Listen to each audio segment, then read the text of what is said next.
Garbage Pail Kids is a series of sticker trading cards produced by the Topps Company that started in 1985.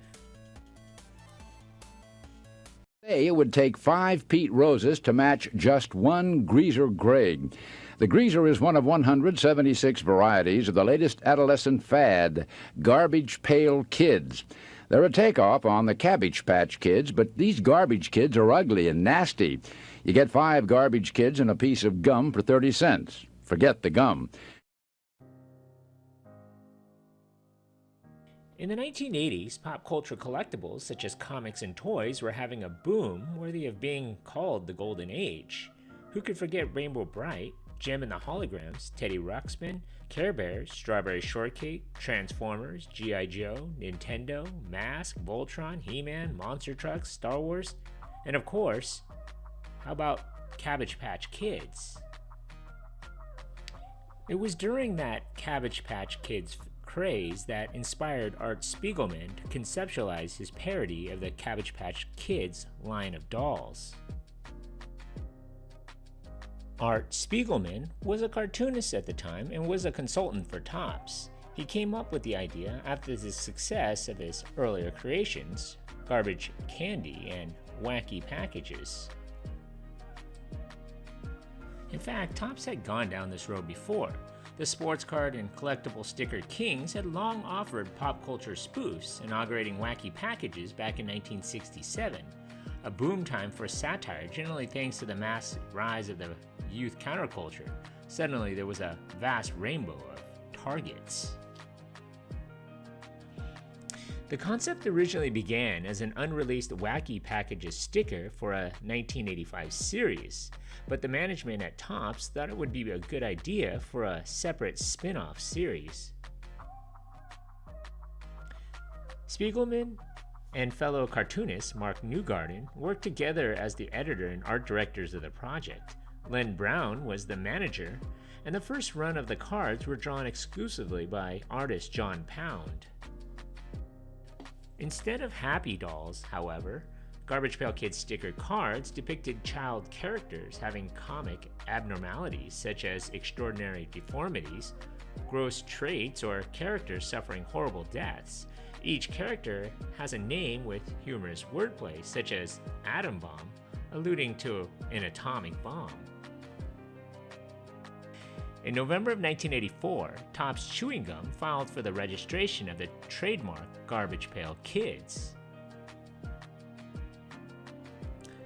Topps released the first set of Garbage Pail Kids, which was called the original Series 1, in June of 1985 to critical success. Children clamored to get their hands on packs, so much so that stores quickly ran out of cards to sell. Unfortunately, not everyone was thrilled with the idea of children collecting and trading cards with vulgar scenes of children being decapitated or tortured on them. Schools quickly began banning the cards, citing them as distractions during class. In fact, 5 series were produced for Garbage Pail Kids in just 2 years to indicate their runaway popularity. Movies and morning cartoons were soon developed. If I had said 5 series were produced, I was wrong. It turns out that 9 different series were actually released in the first 24 months. The market saw an influx of Garbage Pail Kids merchandise, from trash cans to Halloween costumes to keychains to sunglasses. Garbage Pail Kids were everywhere. In May of 1986, following the release of the original Series 3, Topps was sued by Original Appellation Artworks, or OAA, for copyright infringement, trademark infringement, and unfair competition. The plaintiff, OAA, manufactured and marketed soft sculptured dolls created by Xavier Roberts called Cabbage Patch Kids. The lawsuit highlighted a number of issues OAA had with the Garbage Pail Kids product, mainly the similarity of the logo designs, product naming, and doll likeness. Topps attempted to argue that Garbage Pail Kids were a parody or a satire of Cabbage Patch Kids and therefore protected by the fair use defense to copyright infringement. However, that after assessing all of the factors, the court found that Tops was not protected under the fair use doctrine. In August of 1986, Judge Ernest Tidwell ordered Tops Chewing Gum to stop producing Garbage Pail Kids stickers. His ruling stated there is a fine line between parody and piracy, and that the stickers were simply an attempt to make money. Eventually, Tops was able to negotiate an agreement with the OAA that allowed them to continue producing Garbage Pail Kids stickers, albeit with different design changes. Body modifications were made to the characters, making them blocky and more plastic-like. One of the biggest changes was a redesigned banner logo to help differentiate Garbage Pail Kids from Cabbage Patch Kids. The straight banner, while not as popular, has stood the test of time and is still used today. On August 21, 1987, a live-action film based on the card characters was released. Its campy production made it both a critical and commercial flop. It opened in 374 theaters and made about $1.5 million overall on a $1 million budget.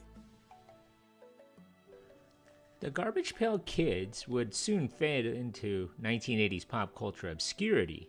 The resulting changes to the style following the lawsuit were not received well by the kids who had fallen in love with the doll-like kids in the original series, and sales began to decline. Kids were outgrowing the fad, and Tops made the decision to put an end to the Garbage Pail Kid line of stickers. Original Series 15, which was released in December of 1988, was the last of the original series releases. Tops made the decision to quit the line during the middle of production on Original Series 16. Rough images for the stickers, card backs, box, and wrappers have all been developed, but in the end were never produced.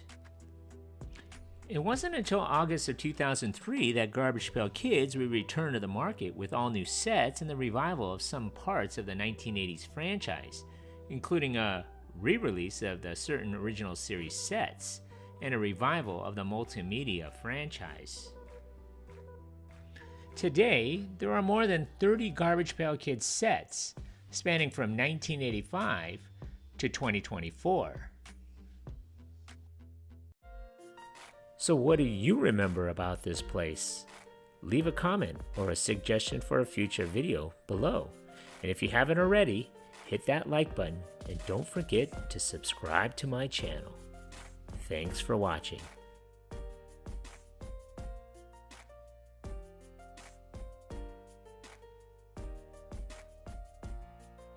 Yeah. Bringing back memories from the good old days. That's super cool, man.